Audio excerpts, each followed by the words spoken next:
Bonjour et bienvenue à TVC 22 et notre couverture des candidats de l'élection fédérale à Glengarry Prescott Russell. Aujourd'hui, j'ai le plaisir de recevoir la candidate du Parti conservateur, Madame Susan McArthur. Comment allez-vous? Je vais très bien, Thomas, et c'est un plaisir d'être ici avec toi aujourd'hui. On peut se tutoyer? Ah, s'il vous plaît. OK. Parfait, ça me va très bien. Je pense que, Madame McArthur, le meilleur endroit pour commencer, c'est de me dire et de dire aux téléspectateurs aussi un peu à propos de vous, où venez-vous et pourquoi est-ce que vous pensez que vous serez la bonne candidate pour la conscription de Glengarry Prescott Russell? Quelles seraient vos priorités si vous êtes élue? Merci. Alors, juste pour dire à tout le monde et pour vous expliquer, je suis une femme d'affaires bilingue.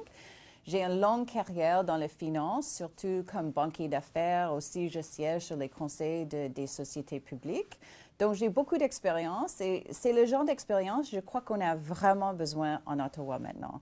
Ça veut dire de discipline, des compétences et une expérience vraiment pour gérer et pour remettre l'économie canadienne sur la bonne voie. Absolument, je pense que c'est le meilleur endroit pour commencer cette relance économique qui est sur les lèvres de tout le monde en ce moment.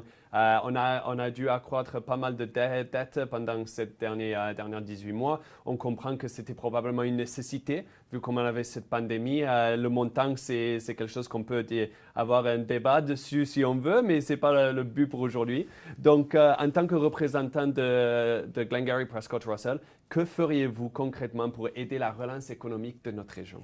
Mais on a beaucoup de plans pour relancer, mais juste, je ne sais pas si vous avez noté, mais aujourd'hui, le taux d'inflation, c'est 4,1 %. Donc, ce que je constate quand je fais le porte-à-porte à Glengarry Prescott Russell, que les gens vraiment sentent que le coût de vie augmente. Et c'est difficile pour eux d'acheter du gaz, des groceries, faire l'épicerie, etc. Donc, les conservateurs ont un plan responsable pour la relance de l'économie. On va concentrer sur les PME qui sont très importants pour l'économie canadienne. On a des programmes comme Rebuild Main Street, c'est un crédit d'impôt pour les gens qui veulent réinvestir dans leur business ou les autres Canadiens veulent investir dans leur business. On a le Canada Wage Surge, ça va aider les employeurs d'embaucher les nouvelles Canadiens. Puis on a ce problème de pénurie de main-d'œuvre, donc il faut vraiment qu'on se concentre là-dessus. Pour nous, je crois que c'est une transition des programmes de SELB pour que les gens puissent être confortables de rentrer au travail. Absolument. Et vous parlez là, désolé, je prends une petite note, de la pénurie de main-d'œuvre. On sait que notre région, c'est très agricole. Il y a beaucoup de fermes et ça existe depuis bien longtemps. Il y a une pénurie de main-d'œuvre qualifiée pour le secteur agricole. Je sais que vous en avez parlé. J'ai un quote de la part d'un avis de presse que vous avez reçu. Les agriculteurs de Glengarry Prescott Russell ont besoin d'un gouvernement qui les écoute. Les libéraux les ont laissés tomber. Je vais travailler pour assurer l'avenir de nos agriculteurs. Donc, de quelles mesures diriez-vous que le Parti libéral a laissé tomber la communauté agricole localement et que feriez-vous de différent?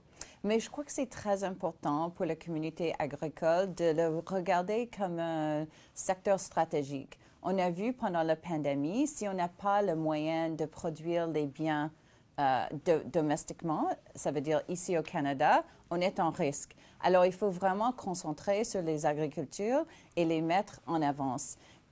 En ce qui concerne la pénurie de main-d'œuvre, puis on entend ça un peu partout, je trouve que c'est très important d'avoir les programmes qui peuvent faciliter les temporary foreign workers qui viennent ici au Canada. On a des programmes, mais ils ont été empêchés à cause de la COVID.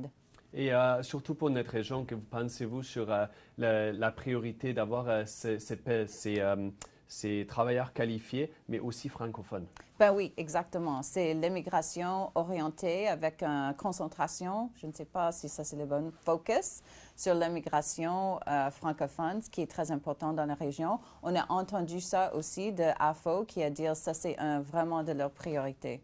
Je pense le wage surge que vous avez mentionné tout à l'heure, je ne sais pas si c'est exactement celui-là, mais j'avais vu pour essayer d'encourager les entreprises à embaucher des personnes et les personnes retourner au travail. C'est ça, exactement. Si je peux vous demander exactement, c'est un pourcentage qui va être payé par le gouvernement si vous êtes élu? C'est un pourcentage qui va être payé, c'est ça, si je comprends bien? C'est ça, exactement. Alors, c'est-à-dire, si vous êtes un employeur, puis vous embauchez quelqu'un qui n'avait pas un job, vous auriez le droit de toucher jusqu'à 50 % de leur salaire. Alors, ça va encourager les gens qui ne sont pas en train de travailler maintenant, de se remettre au travail. Alors, on donne l'argent aux employeurs plutôt qu'aux particuliers. Et on va avoir une transition avec tous les programmes de COVID, y compris le PCE, pour aider la relance économique. N'avez-vous pas peur que les employeurs vont être trop, pardonnez-moi l'anglicisme, reliant sur cette montagne-là? Mais non, l'important, c'est de donner aux employeurs et des PME le temps pour redresser leur business. Donc, j'ai entendu ça souvent des PME, des propriétaires, donc on a parlé. Ils ont besoin de le temps pour remettre. Donc, il y a plusieurs problèmes. Il y a la pénurie de main-d'œuvre, il y a le supply chain qui est un problème. Il y a quelques-uns de ces entrepreneurs qui ont pris de dette. Donc, il faut donner le temps pour le rétablissement pour chaque business.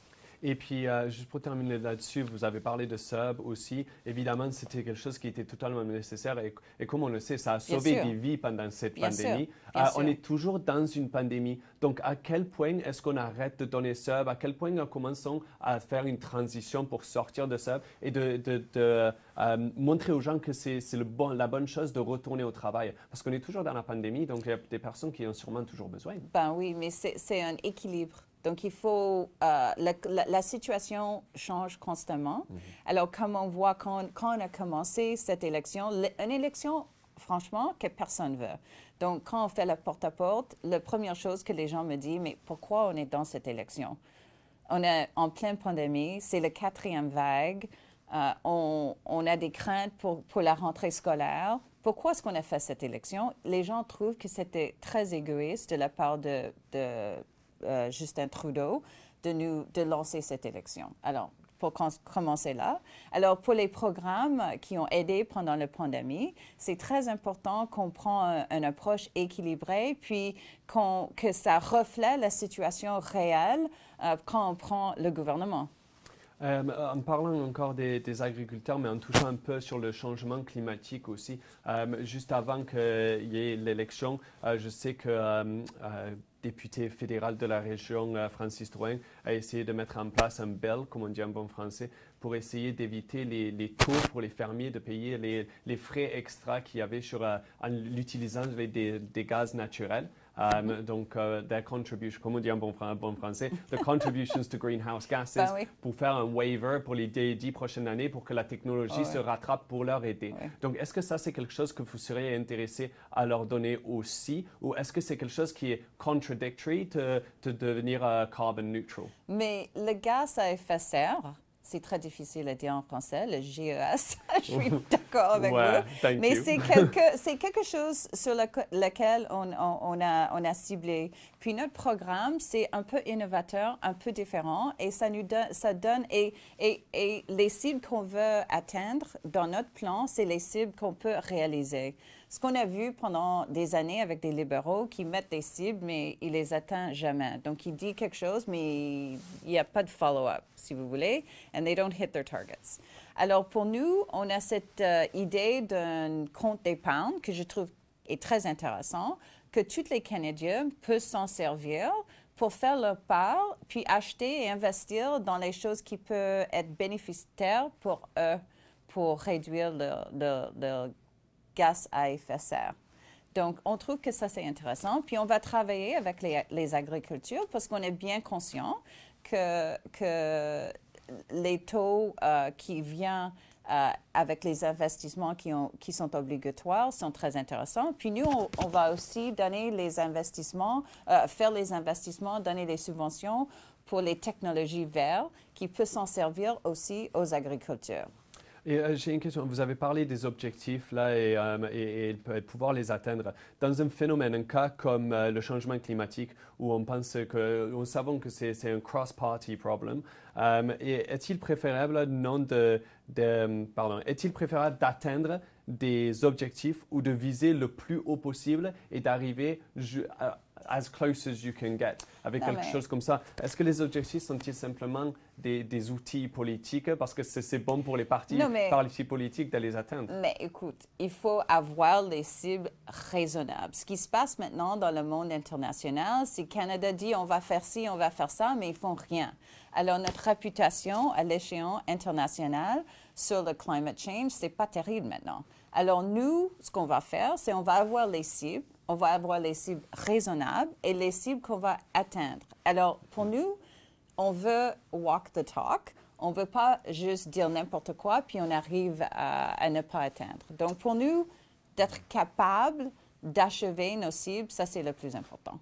Et pour vous et pour notre région spécifiquement, évidemment, on a la controverse avec les de cement plant à l'Orignal. Il y a aussi le cas qu'on voit en ce moment dans la rivière à Saint-Eugène. Il y a tous les poissons qui arrivent morts parce qu'il y a probablement un spell ou quelque chose qui se passe en ce moment. Il y a un test qui se passe en ce moment pour établir la source de ce problème. Donc, on a des problèmes climatiques dans notre région aussi. Quel rôle pensez-vous que le député fédéral devrait jouer à s'impliquer avec ces problèmes-là et avoir sa voix dessus? Parce qu'il y a un peu de controverse. Il y a des candidats qui disent qu'il faut s'impliquer. Il y a des candidats qui disent que ce n'est pas à nous de s'impliquer. Qu'est-ce que vous en pensez? Mais il faut dire, ça tombe vraiment dans les champs des compétences de la province. Donc, la manière dont on va gérer au niveau fédéral, c'est vraiment de faire notre job au fédéral et ne courant pas ici et là, comme fait Justin Trudeau, en essayant de faire des jobs des autres. Il faut d'abord faire notre job. Alors, au niveau de l'environnement, je trouve que c'est dommage pour les citoyens de l'Orignal parce que ils ont trouvé que ce n'est pas la bonne place pour cette cimentière. Mais en fin de compte, ce sont des enjeux provinciaux et c'est difficile pour nous au niveau fédéral de s'impliquer. Je comprends totalement. Et sur ce sujet-là, il y a des enjeux qui sont probablement plus provinciaux ou même municipaux, mais en même temps, le côté, il y a des expectations que le député fédéral va faire quelque chose dessus. Et je veux parler des maisons abordables et child care aussi. Donc, en ce moment, c'est très difficile de trouver des services de garde d'enfants abordables et disponibles près de chez nous, qui offrent une certaine flexibilité qui est nécessaire dans le climat de la maison, du foyer en 2021.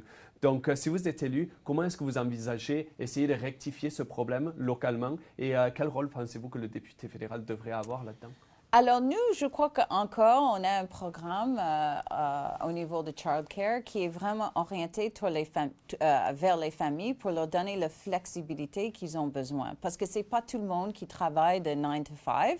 Et on a vu ça surtout pendant la pandémie, que les horaires de travail changent. L'autre chose, notre plan, c'est des crédits d'impôt qui seront livrés directement aux familles, donnent l'argent directement dans les poches des familles pour ce qu'ils peuvent choisir le type de childcare qu'ils vont vouloir. Et ça va se passer dès maintenant. Les libéraux parlent de cette idée de Universal Childcare à $10 par jour depuis 1993. Ils n'ont rien fait. Alors maintenant, pour nous, on trouve que c'est important d'aider surtout les familles qui ont vraiment besoin. Ça veut dire les familles aux faibles revenus. Et notre plan est vraiment orienté vers les familles qui gagnent moins de $50 000.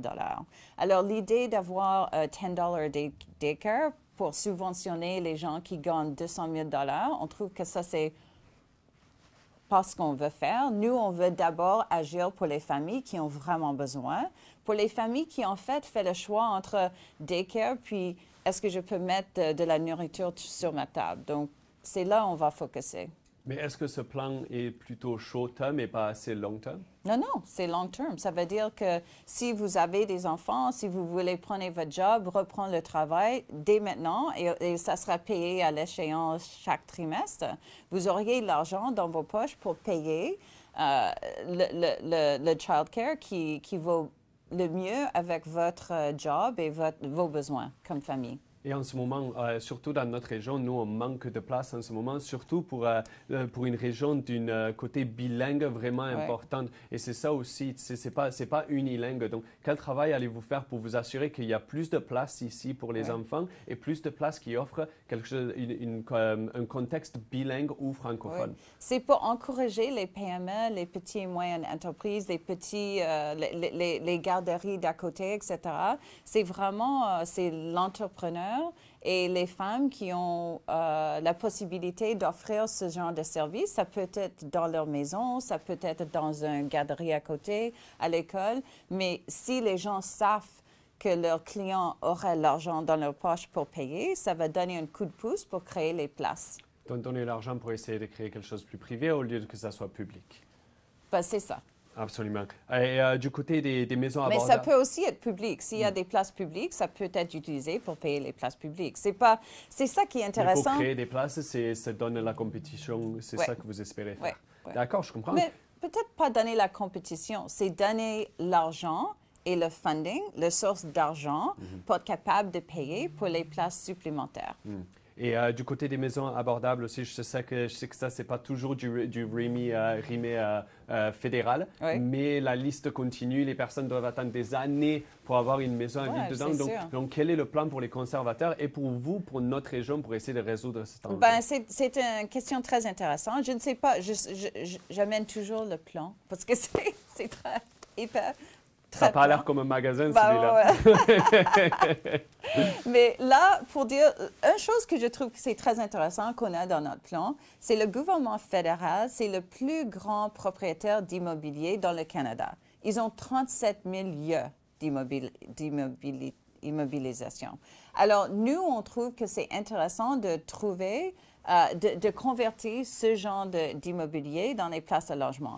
Et il y a ici, même à Russell, un Canada Post office où ils sont en train de voir s'ils ne peuvent pas aménager ça avec un redéveloppement pour les maisons. Alors, je crois que notre plan, encore, c'est différent que des libéraux. Notre plan, c'est vraiment orienté vers augmentation de l'inventaire au lieu d'augmentation de financement. Et si tu regardes même Evan Siddall, qui était à CMHC, a tweeté il n'y a pas longtemps que c'est pas ça, c'est pas encore de l'argent ou encore de subventions que les gens ont besoin, c'est l'inventaire. On n'a pas assez de maisons. Convertir des bâtiments qui existent déjà au lieu de toujours construire. Et ce qui est intéressant avec ça, c'est que c'est nous le propriétaire. Donc, on peut gérer les dossiers comme ça plus efficace au lieu de demander sur les tiers de faire le part. Donc, on trouve, on a un problème, c'est vraiment une crise. Et on est conscient qu'on a une crise, puis on veut régler ça, puis on veut régler ça le plus vite possible, avec des programmes un peu innovateurs. Et une des choses les plus importantes à la maison avec Safe Drinking Water et avoir à manger, en ce moment, le débat, l'enjeu, c'est à propos de l'Internet et la connectivité à haute vitesse, que ce soit téléphonique, cellulaire ou que ce soit avec ton Internet. Est-ce que ça, c'est une priorité pour vous, dans Glengarry Prescott Russell, surtout pour les endroits un peu plus ruraux, pour leur donner l'Internet à haute vitesse? Et je sais que le gouvernement fédéral libéraux en ce moment viennent de commencer un projet, ça vient de commencer. Est-ce que vous envisagez, si vous êtes élu, de continuer ce projet ou l'annuler et commencer quelque chose de nouveau? Parce que ça va prendre encore plus de temps pour que les gens aient cette connexion. Je veux juste me corriger. Le post office, c'était ici à Rockland. J'ai mal dit. Alors pour ce qui est l'Internet à haute vitesse, alors avant de me lancer dans cette course de l'élection, j'étais présidente d'un comité pour le gouvernement d'Ontario où on a regardé l'avenir du travail. L'avenir du travail, c'est vraiment orienté maintenant sur work from anywhere. Alors, mais pour être capable de faire work from anywhere, il faut absolument qu'on ait les infrastructures modernes et surtout l'Internet à haute vitesse. Alors, vous avez mentionné qu'est-ce qu'on va faire pour la situation rurale. Et je trouve que c'est important. Il y a les nouvelles technologies avec 7800 MHz qui est sur le fixed line wireless. Et là, alors ça marche très, très bien dans des conditions rurales. Donc, je crois qu'on a vraiment une possibilité si on va mettre ça comme priorité, de focuser là-dessus pour qu'on puisse donner cette services essentiels aux gens de Glengarry Prescott Russell. Et ce qui concerne le programme maintenant, le fédéral, qu'ils ont dit on va dépenser 1,2 million, etc., etc., le problème avec ça, c'est que c'est tout l'Ontario, c'est pas juste ici dans Eastern Ontario. Et le plan qu'il y avait, e-Orange, je trouvais que c'était très bien. Donc moi, je vais regarder ça, puis je veux travailler ensemble avec des maires de la région, puis des provinces, pour voir si on peut pas avoir une priorité exactement comme ça pour les gens de Glengarry Prescott Russell. Moi, je vais agir pour les gens de Glengarry Prescott Russell sur ce dossier. Je trouve que c'est très important. Et une des dernières choses que je voulais vous demander, Madame MacArthur, c'est évidemment on est sur le bout d'une 4e vague de cette pandémie. Le gouvernement, la députée fédérale qui serait élue ici va devoir tacler ça dans les mois à venir. Il y a beaucoup de débats à propos des vaccins obligatoires et des passeports vaccinaux. Quelle est votre position sur les passeports vaccinaux et les vaccins obligatoires? Et comment pensez-vous qu'on devrait aller en avant d'ici avec cette 4e vague et la pandémie pour le reste du temps qui reste? Mais c'est clair, comme vous le savez, les passeports vaccinaux, c'est aux juridictions provinciales, donc c'est pas fédéral. Moi, je trouve que les vaccins sont très importants. Moi, je suis vaccinée et mes enfants sont vaccinés. Donc, c'est un outil très important pour combattre la pandémie.